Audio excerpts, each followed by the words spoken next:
आणि हे होत असताना आज हे जे झालेलं आहे याचा प्रस्ताव सुद्धा एक पहिला प्रस्ताव काय असायला पाहिजे की तो आता त्या वाघाच्या तोंडाला लागलेला आहे माणसाचा रक्त,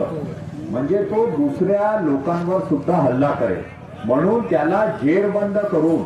आपण त्याला सादरीत करायला पाहिजे याची मागणी आपण केलेली होती। आणि आडे साहेबांशी मॅडमशी बोलताना त्यांनी सांगितलं की तो प्रस्ताव ऑलरेडी आज गेलेला आहे आणि आज आपण अपेक्षा करतोय की आजच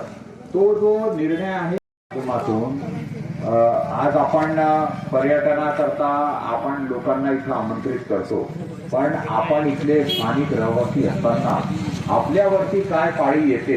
हे वन विभागाने समजून घेणं अत्यंत गरजेचं आहे। वन विभागाला खूप जास्त महसूल प्राप्त होतो आहे या पूर्ण अभयारण्याच्या याच्यातून,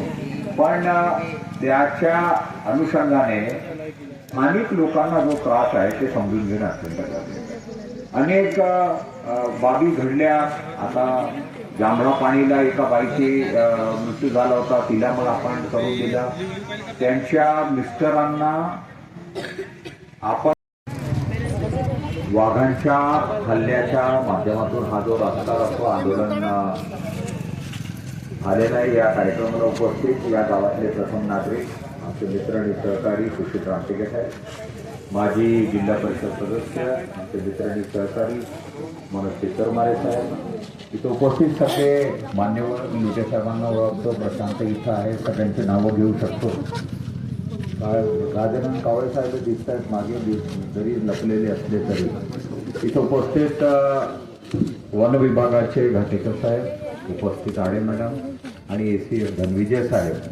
उपस्थित सगळे मान्यवर, या गावातले सगळे नागरिक, बंधू बघणे, तुम्हा सगळ्यांना माहिती आहे की आपल्या विधानसभेमध्ये प्रत्येक ठिकाणी तिन्ही तालुक्यामध्ये वाघांच्या हल्ल्याचा